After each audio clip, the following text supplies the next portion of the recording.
I'm about to start making some pieces of work using a different technique to that I normally use. I'm going to wrap the clay around these wooden blocks.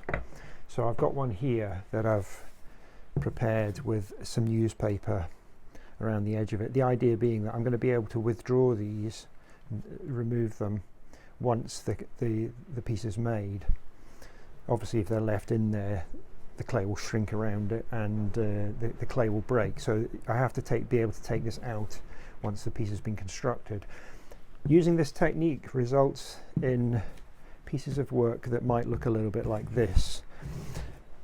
More, well, looser, and it's a technique where I feel I can incorporate the making of the form and doing the surface into the same process, rather than making a form and then applying marks. When I work like this, I feel that the making of the form and the surface, it sort of becomes one. You sort of do them at the same time, which I prefer, something I'm looking to do more of. So this is the piece I'm going to use. I'm going to use a piece of the clay that I've already rolled out here. It's a very thick slab, and I'm just going to wrap this around my block of wood.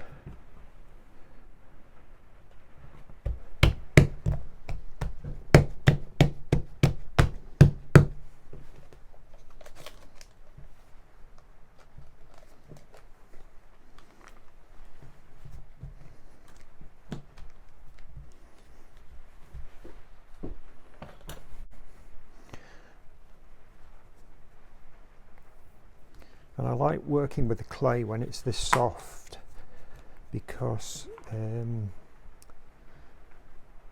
don't have to think too much about like scoring and slipping, because the clay is so soft it will just stick to itself, particularly when you can apply a lot of pressure to it. And the thing about having the wooden block inside is that I can apply pressure. I wouldn't be able to do this with a hollow form that I'd slab built. I can knock it, I can hit it, I can make marks on the surface that are going to be quite different to those that I can make using the more conventional slab building technique.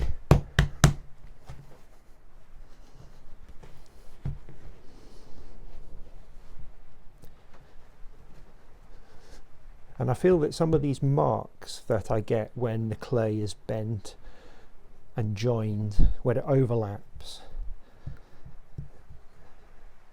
these marks become the sort of surface mark making as well, because there's going to be evidence of this left on the surface of the piece once it's been finished. The folds, the joins, they're still going to be there.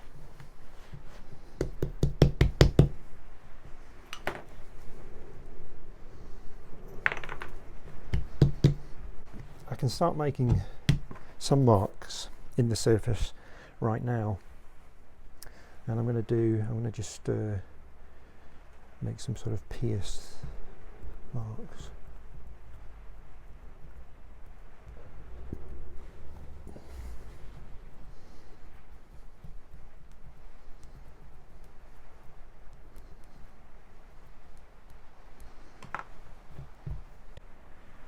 The reason I've got quite thick clay is that I'm going to use a wire and just slice a bit off, and that's going to leave quite a different quality to the surface, because it's sliced with a wire. It's going to look quite different to if it was rolled with a rolling pin. I have to be quite careful to cut away the right amount here.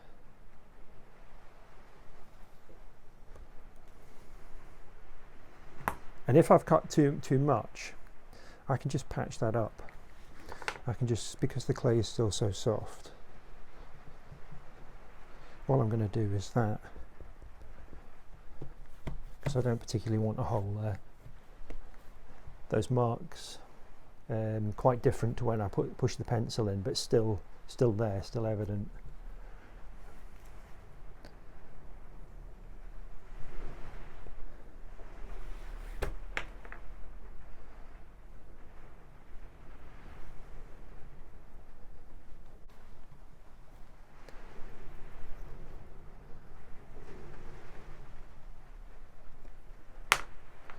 done it again down there, but I'm just going to stick a bit back on. And actually, see that the edge that makes is something I might leave that. In fact, I won't cut that off. I think I'll just leave that piece on there. I think the bottom's a little bit too thick as well.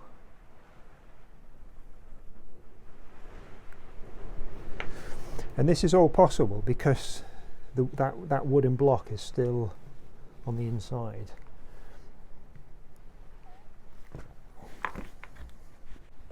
So I'm going to add a little bit of colour. I'm going to put a bit of this dark slip on the outside. Just want a bit of this around the bottom edge.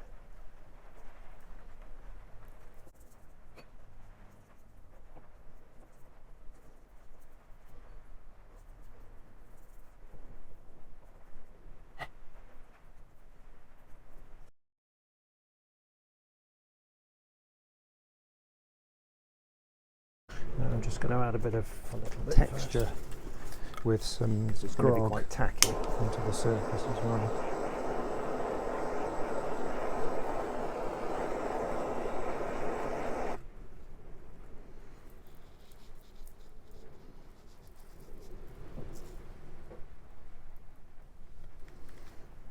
And a little bit of this homemade grog that I've made too.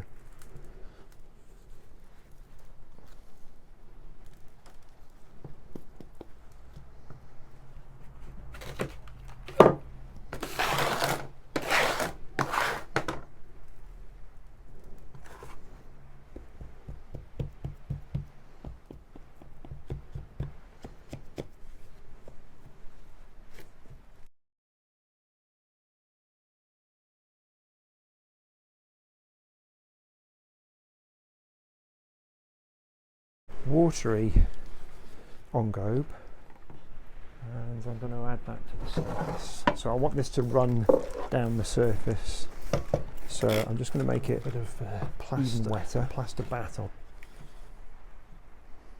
and then just apply a bit of this so it just runs over that darker slip that I've already put on.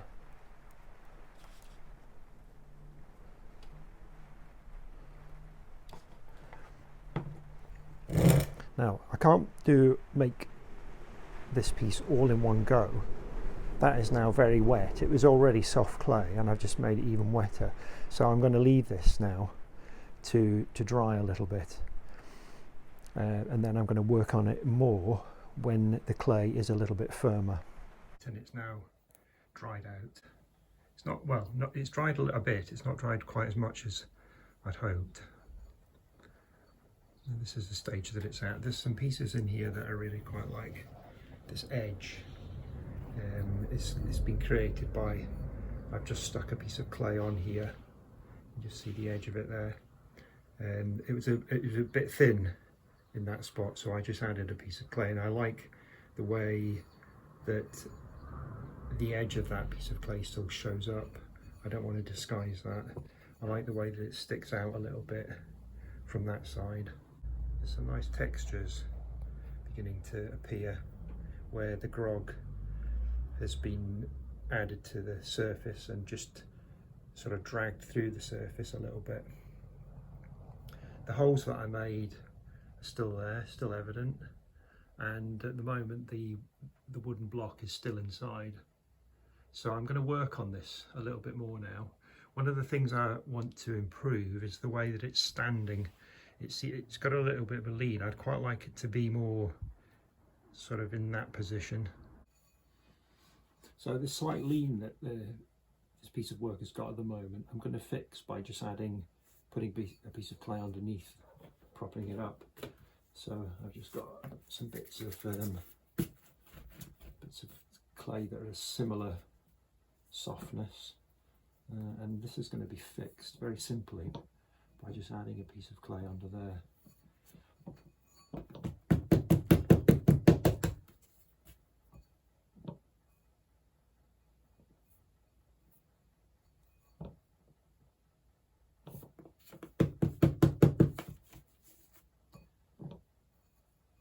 doesn't need very much, and it also needs to be sort of propped at the back a little bit as well. So I'll just put those there just to sort of get it in the right position.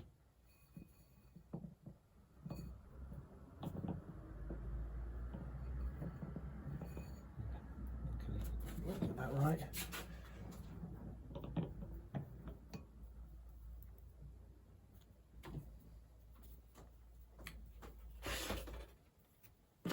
And then I'm just literally going to stick that piece on. I'm not going to try and disguise what I've done here. I got a small, like, roughly formed piece of clay that's propping it up, and that's what I want it to look like.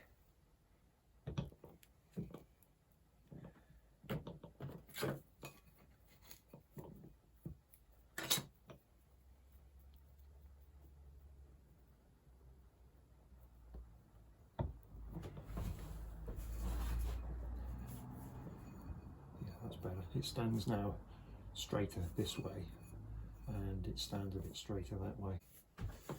In terms of adding some more colour, I'm just going to use something a little bit slightly brighter colour than the ongo that I've put on so far. And I often use these underglazes.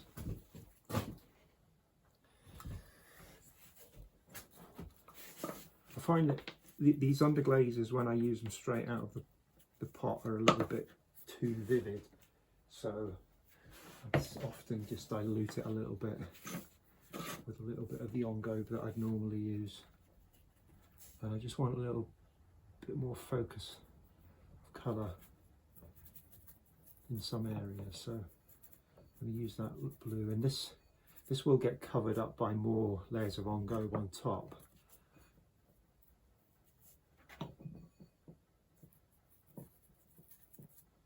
But it will still be visible.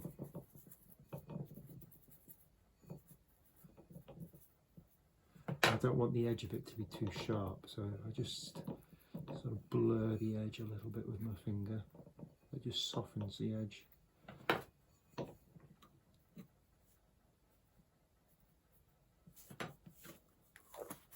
As simple as that. And then I'd like to add some more. I put some washes of ongo on this already that have dried, but in some areas I've sort of had to scrape back again, and they've been removed, particularly here. So I'm just going to put another layer, so a few more washes of ongo on the top of this, which I'm going to do in the same way that I did before, quite wet. So I'm going to wet the surface again.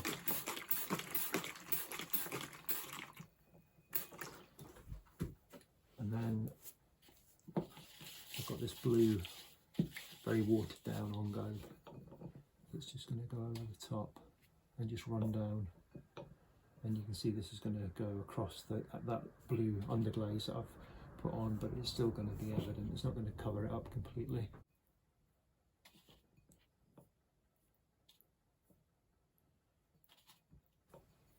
That's made it very wet again, so it's going to have to dry off again before I can work more on the surface. But today the sun is out a little bit more, so it might dry a little bit quicker. But what I do want to do at this stage is get the wooden blocks out as well. So I'm going to just decide where I want the top edge to be. This side, I like that piece of clay that I've put on has left quite a nice outline, but the rest of it I'm just going to cut a little bit more off the top. Yeah, more like this.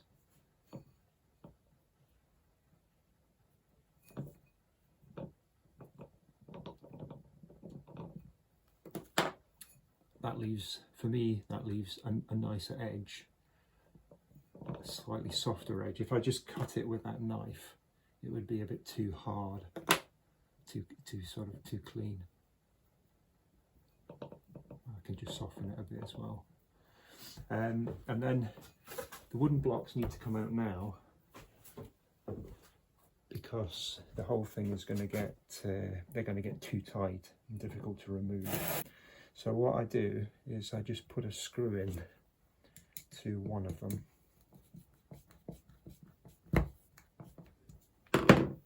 That just gives me something to get a grip of with this pair of pliers. And I can just lever out that first one. The first one's always tight.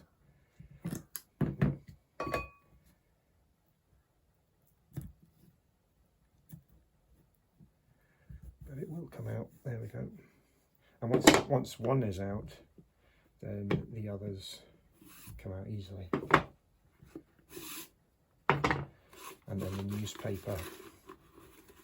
The newspaper was an important part of that, because otherwise, if the newspaper wasn't there, the clay would stick to the blocks and they'd be difficult to get out. So the newspaper plays an important part, but I don't need it any longer.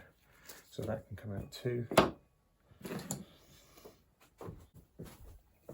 Now that the blocks are out, I can now get my hand inside.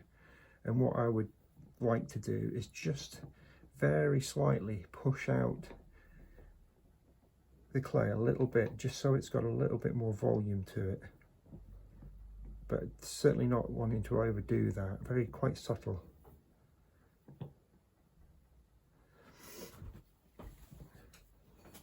And I can also see the edge a little bit more clearly, and I think I probably want to work on that a little bit more. Maybe that looks a little bit rough still.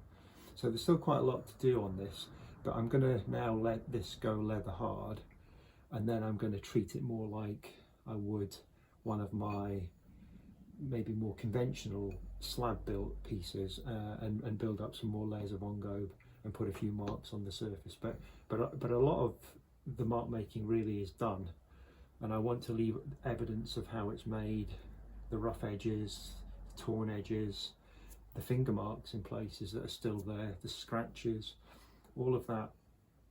I need to be careful not to overwork it and lose that. So it needs a little bit more work, but not too much.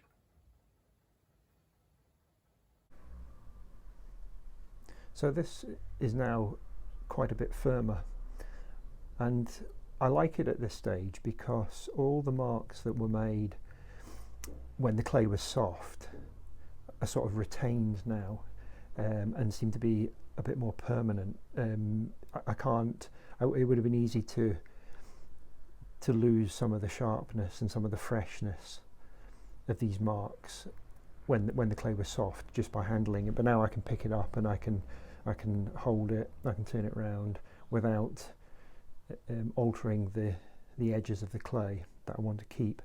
And the watery effect of that ongobe running across the surface, that's also now a little bit more fixed and a little bit more permanent just because it's dried. One thing I've done with this is I've altered the top edge. I decided that I didn't really like the edge, and I wanted to just put this sort of piece that was sort of inset into the form. So I cut a bit out and I put in some soft clay. And I've been looking at this pot now, and I'm thinking that I'd like it to be much darker. So the layers of ongobe that I've put on underneath will be to some extent covered up with the black ongobe that I'm going to paint onto the surface.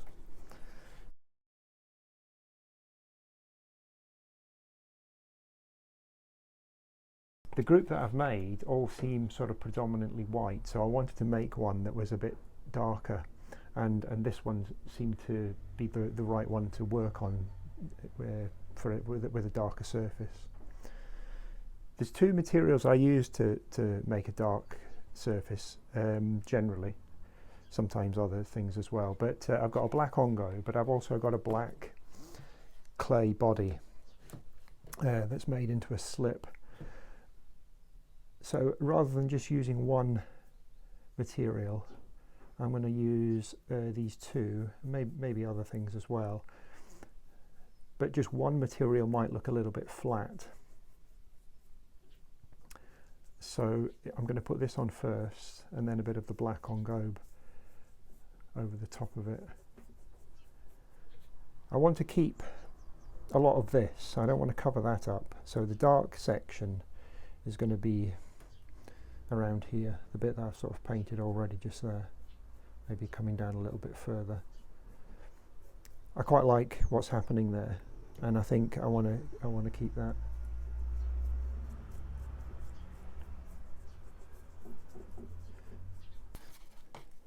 And the engobe, when I paint it on, as you can see, it's quite grey, but this is much more black when it's fired. But the idea of putting that slip on first and then a thin layer of this is that it will have a bit of depth to it. You'll still be able to see through some of this black engobe to the black slip below.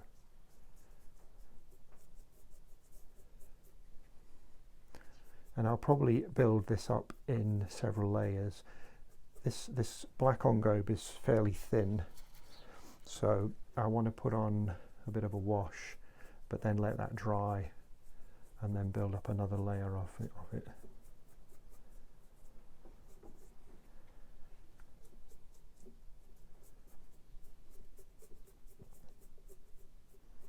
It's quite nice the way it just sort of catches the edges, and it will just help to highlight that once it's been fired. And even down here, I want it to sort of fade out, but I don't want to sort of line where dark finishes and then this bit begins. I want it to sort of fade, so I just want a sort of almost like a dry brush this going over section here. What I'm imagining when it's fired is that will be will contrast this. So this piece here will probably be lighter. It might even be glazed. I might have this as a sort of shiny, bit of a highlight, bit of a focus maybe up there. So maybe more of a glossy glaze, whereas this will be more matte. So that's how it's going at the moment, and there's not a lot more I'm going to do to that. A little bit more, a few more layers of black, and then it will dry out completely and then be fired.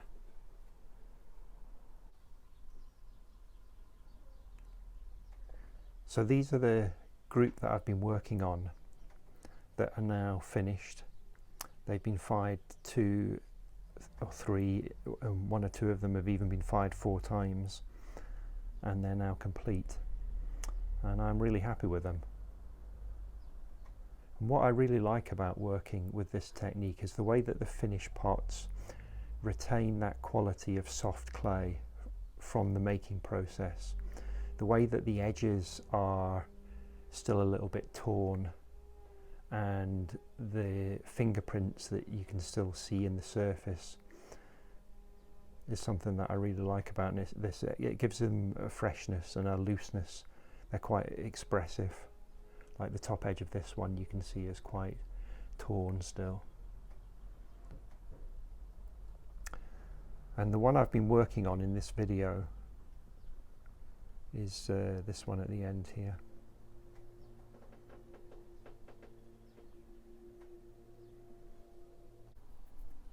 I think it's always important when a piece of work is finished that you give it some time to look at it, to look at what's happened to the materials in the firing. And the qualities in this I really quite like.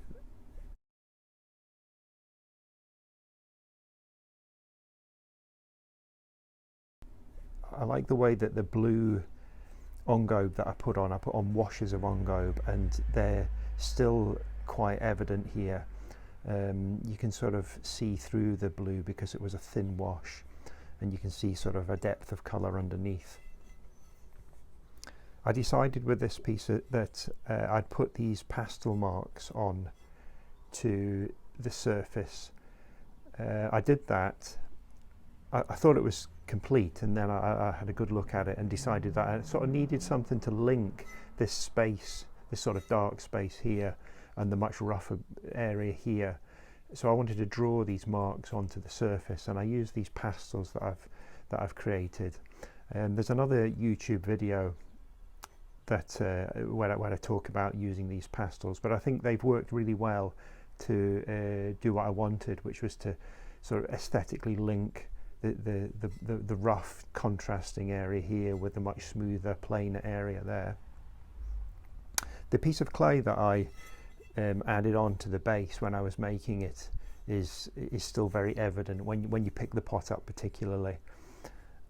You can see that it was just a lump of clay that I stuck on just to prop it up, and it's very much still evident there, and I like that. I want people to be able to pick a pot up, look at it, see how it's been made. So I didn't want to disguise this in any way. I wanted just to leave it as a sort of truth to how I made it.